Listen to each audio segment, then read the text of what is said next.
السلام علیکم ناظرین محترم، ٹریول ہسٹوریز کو سبسکرائب کریں، ویڈیوز لائک کریں اور شیئر کریں کہ مزید اس طرح کی تاریخی ویڈیوز آپ تک پہنچتی رہیں جو اسلامک بھی ہوں گی اور دنیا تاریخ سے ریلیٹڈ ہوں گی۔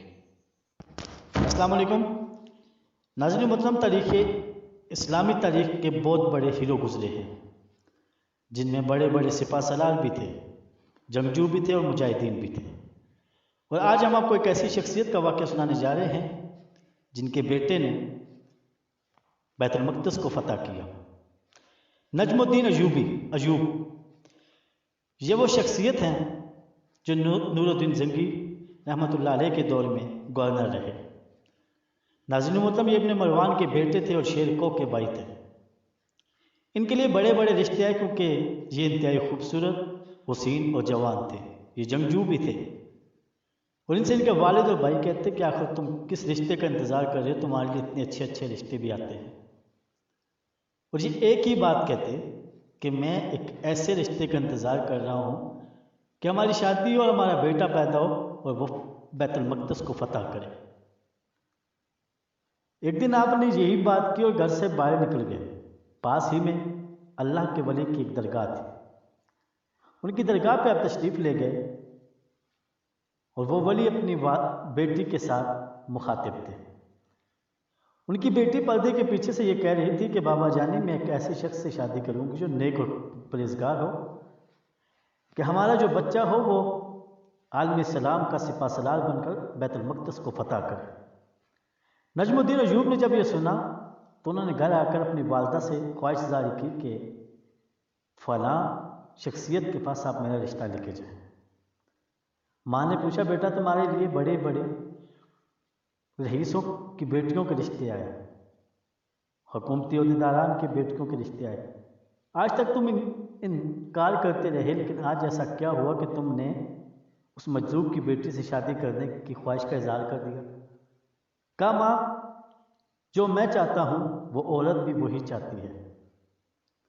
میں چاہتا ہوں کہ مجھے ایک ایسی زوجہ ملے، نیک اور پارسا ہو، کہ ہماری جو اولاد ہو وہ فاتح بیت المقدس ہو۔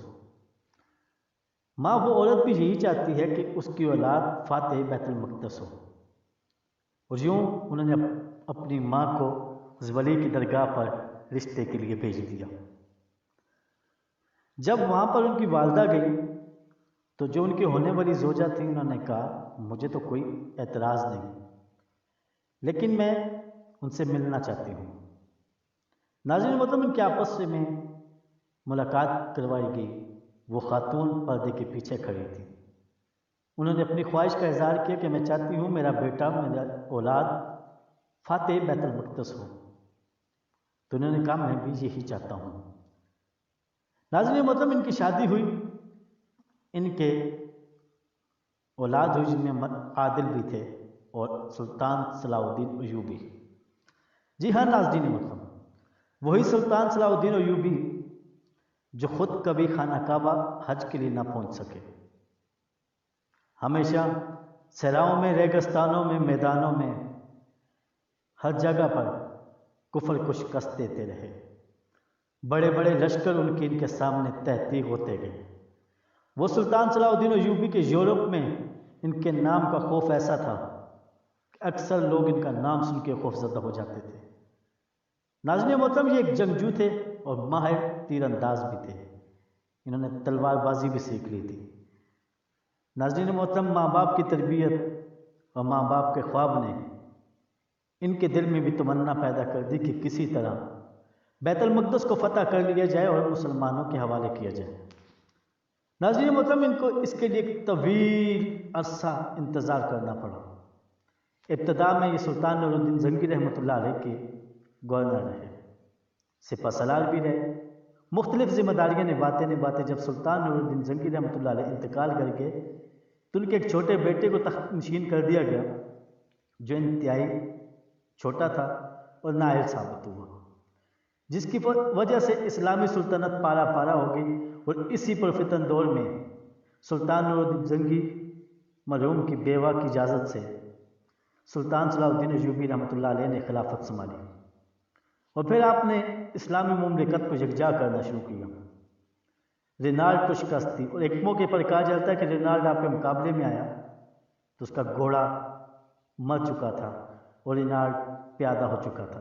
آپ نے اپنا گھوڑا اسے بیچ دیا اور اس چیز کا اس پہ اتنا اثر ہوا کہ اس نے وہاں پہ آپ کے ساتھ امن معاہدہ کیا۔ لیکن سلطان صلاح الدین ایوبی رحمۃ اللہ علیہ اپنے مقصد سے پیچھے نہ ہٹے۔ وقت انسانی ہمدردی کے تحت اس کی مدد ضرور کر دی، لیکن سلطان صلاح الدین ایوبی کی منزل، ان کی نظر بیت المقدس کی طرف ہی تھی، اور یہ یورپین دنیا بھی جانتی تھی کہ سلطان صلاح الدین ایوبی رحمۃ اللہ علیہ اپنے ارادوں سے باز آنے والے نہیں ہیں۔ اور پھر آخری مارکا لڑنا تھا سلطان صلاح الدین ایوبی رحمۃ اللہ علیہ نے، اور یہ ان کی زندگی کا تاریخ بتاتی ہے کہ آخری مارکا ثابت ہوا۔ ان کے ماں باپ کی خواہش تھی اور اللہ سے جو ان کی دعائیں تھیں وہ قبولیت کے انتہائی قریب پہنچ چکی تھی۔ شاید جب انہوں نے اس خواہش کا اظہار کیا تھا وہ کوئی قبولیت کی گھڑی تھی، یا وہ اللہ کے مقرب بندے تھے کہ اللہ کو ان کی ہر بات پسند تھی، اللہ نے ان کی اس بات کو بھی قبول کر لیا تھا۔ لشکر تیار تھا، شان و شوکت سے چل رہا تھا۔ آج نجم الدین ایوب کی خواہش بھی پوری ہونے جا رہی تھی اور ان کی زوجہ کی خواہش بھی پوری ہونے جا رہی تھی۔ سلطان صلاح الدین ایوبی رحمۃ اللہ علیہ نے باہر نکل کر 2 رکعت نفل ادا کیے اور اپنے لشکر سے مخاطب ہو کے بولے، اے میرے سپاہیوں، ہم اپنی ذاتی مفاد کے لیے نہیں لڑ رہے۔ اگر ذاتی مفاد کے لیے لڑ رہے ہوتے تو اس جنگ لڑے بنا بھی ہمیں بڑی آفریں مل رہی ہیں۔ آپ اور میں عیش و عشرت سے زندہ رہ سکتے ہیں، ہمیں دولت کی بھی کوئی کمی نہیں، لیکن سپاہیوں آج ہم اللہ کے نظام کے لیے لڑ رہے ہیں۔ ہم نے بیت المقدس کو صلیبیوں کے قبضے سے چھڑانا ہے، ہم نے بیت المقدس پر اسلام کا پرچم لہرانا ہے۔ اور یوں یہ لشکر چل پڑا۔ لشکر جب جنگ شروع ہوئی تو اس لشکر نے اپنی پیش قدمی جاری رکھی اور صلیبی قوتیں ان کے آگے ہارتی گئیں، اور نور الدین زنگی رحمۃ اللہ علیہ انتہائی قریب پہنچ گئے۔ اور آخری یوں ہوا کہ صلیبی ماتم کرتے ہوئے شہر سے جانے لگے، لیکن سلطان صلاح الدین ایوبی رحمۃ اللہ علیہ نے روک لیا۔ آپ بیت المقدس کے اندر تشریف لے گئے۔